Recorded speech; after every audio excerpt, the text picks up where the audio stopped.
So I want to thank everybody for getting on live, and those folks that may be listening in. We don't have a lot of time, so we'll kind of get right to it. So my name is Patrick Campbell. I work with Certisurv. That we do a couple of things at the company. Our main job is to do contract surveys. So we travel around the country with our teams to help the states get caught up with their surveys that are behind. I'm actually on a survey right now and sitting in the parking lot. We also do, for the provider side, mock survey services. We can take a team in. We do kind of consulting stuff if we need to.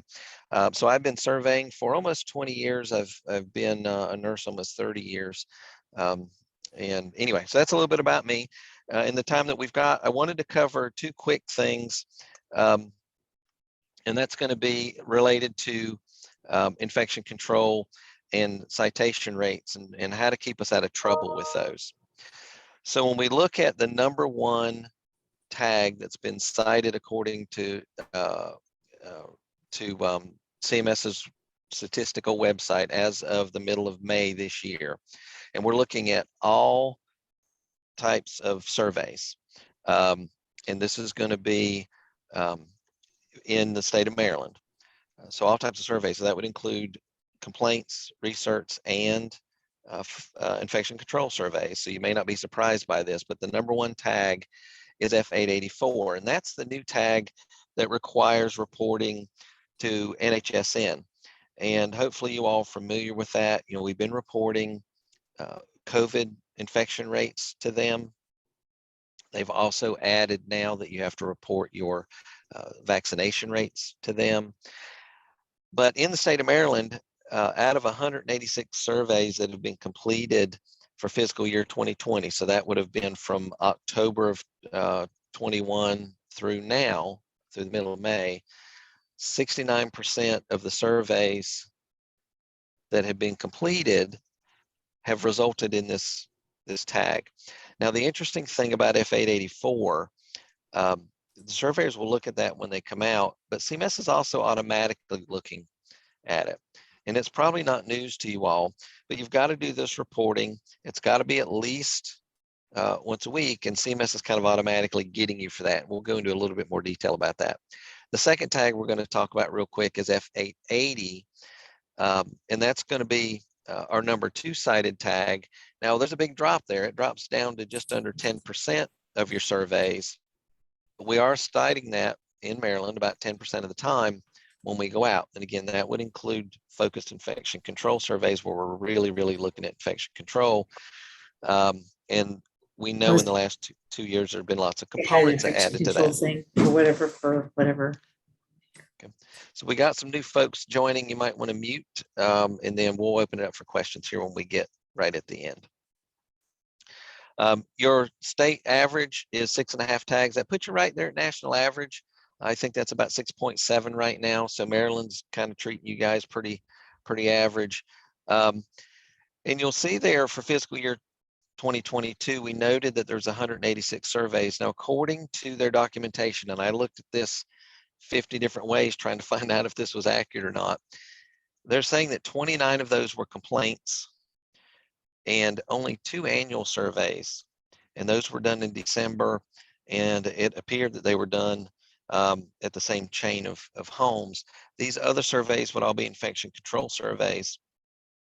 So you all would know better than I do if that's accurate, but that's what CMS is posting at this point, that's kind of the breakdown of the surveys.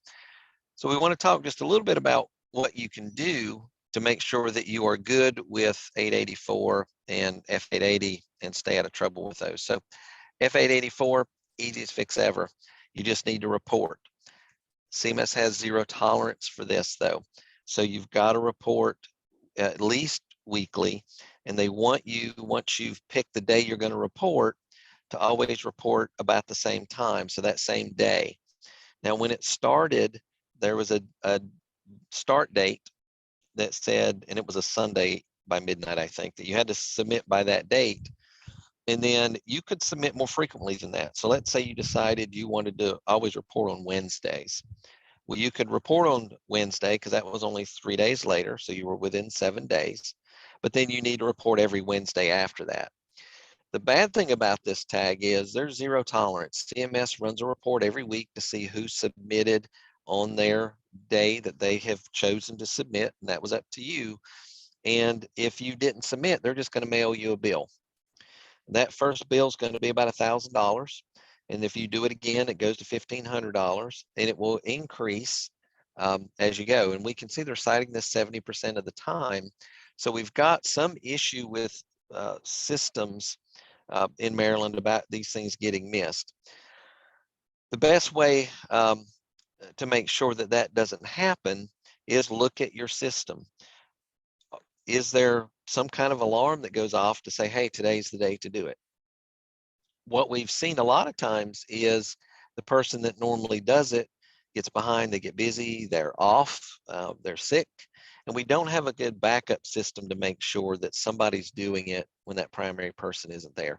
This should be easy to fix. Have a couple people prepared to do this and trained to do it. You guys should know the system. That system has, as an administrator, you have access to get into that and to transmit, but you can also assign administrative rights to somebody else so they can submit things. Don't forget your vaccination data. And just real quick while we're there, it's a different tag, but the surveyor is going to look at this vaccination data that you've submitted. When they come on site, they'll look at your vaccination data in person. And CMS has given us about a 10% leeway if those numbers don't match because they know they're behind. So this will be an issue if the surveyor shows up and the federal site says that you're 98% vaccinated and the surveyors find that you're 87% vaccinated. That's more than 10% different. And they're going to tag you for that too. So make sure those numbers are accurate. But this shouldn't be that difficult to do. But it's an automatic. You're getting that fine, open the letter in the mail, and there you go. The other tag we want to talk about pretty quick is F880. Now, F880 is a big tag. That's the basic infection control tag. So there's lots of places that you can get examples of violations here. So it's a little harder to wrangle. What we see, though, COVID related with F880 is usually screening issues. So folks are coming in and not getting screened. We can control that. So look at your building. How many entrances are you using? Buildings we don't have many problems with have shut everything down but one entrance. Everybody's got to come through the same door. Nobody's sneaking in an employee entrance or a side door. We know those side door codes have been handed out over the years. We need to change those so people can't come in because, sure as the surveyor's in the building, somebody's going to come in that side door. So have you limited your entrances? Are you monitoring those entrances? That's not required to have somebody sitting there. But we had this as an immediate jeopardy just last week in one of our homes where nobody was there. Staff were coming in and visitors and walking right past the screening process. They had an outbreak in the home. And, essentially they said, well, people know they're supposed to stop. What are we supposed to do? Unfortunately, there's not much you can do, but hold people accountable and make somebody kind of watch that door. So if things are going great, you don't have to assign somebody to the door. The best practice is somebody needs to keep an eye on it. And if you're using kind of office personnel, remember they're not there 24/7. So what's the process if a visitor comes in late at night, or the staff trained to not let people in without them screening? And don't forget your visitors. We've opened back up. We're having visitors come in. They may be visiting in a separate part of your facility. Are we screening them? They have to be educated about risks and what to do and social distancing and that kind of thing. Be aware of their vaccination status. Something that makes us all probably crazy is folks not wearing PPE properly, not wearing it at all, or having things down under their chin. I've observed staff wear their PPE and their social distancing things look good, and they go to speak to a resident and the resident can't hear, so they lean down in the resident's ear, take their mask off, and now they're talking right in the resident's face with no mask on. We need to monitor that. So do you have anybody just walking around the building periodically, just spot checking and making sure everybody's doing their PPE properly? And the masks are usually the issue. I mean, really, our isolation rooms, we find most folks are pretty versed in putting all that PPE on the gowns and everything. We don't see too much issue unless you've missed kind of quarantine status. But don't forget, F880 is also going to cover things like hand washing that we've always done, especially in the kitchen. So the way to deal with these things, again, is have a monitoring process in place. Is somebody periodically walking around? I can tell you on the survey team, we all do it. So we have somebody assigned to infection control. You've got an infection preventionist.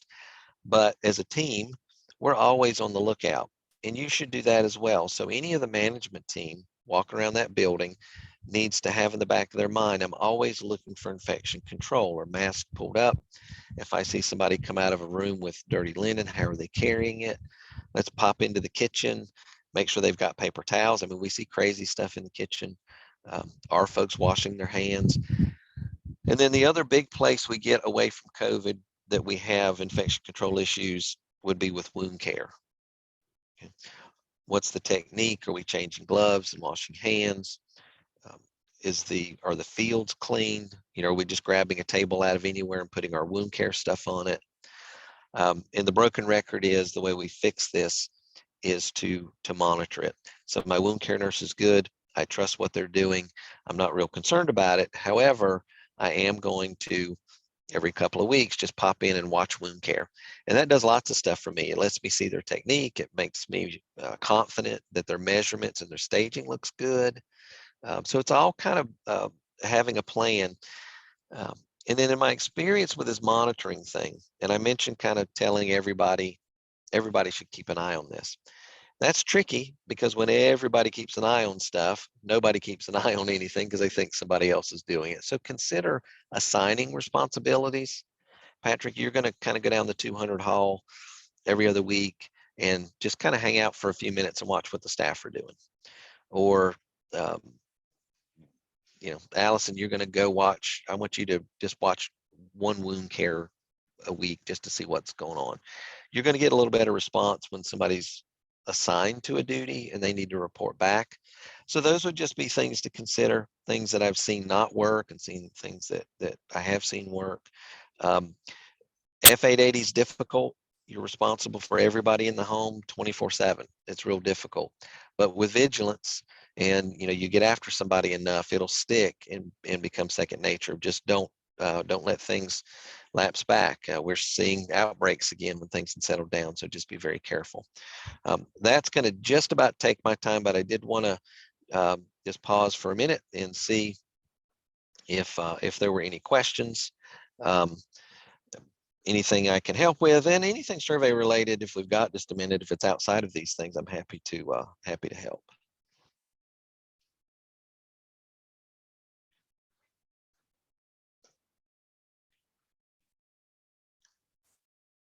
All right. So I always feel like I either dazzled everybody with my knowledge or I confused everybody so much they don't have a question to ask. So hopefully it was dazzling and brilliant. But with that, if there's no other questions, I'll turn it back over. Feel free. The leading age group has my contact information. You guys can feel free to reach out if you've got questions. We're always happy to help if we can. Oh, there's a chat question. Let's see what that is. Oh, thank you, Eric. I appreciate it.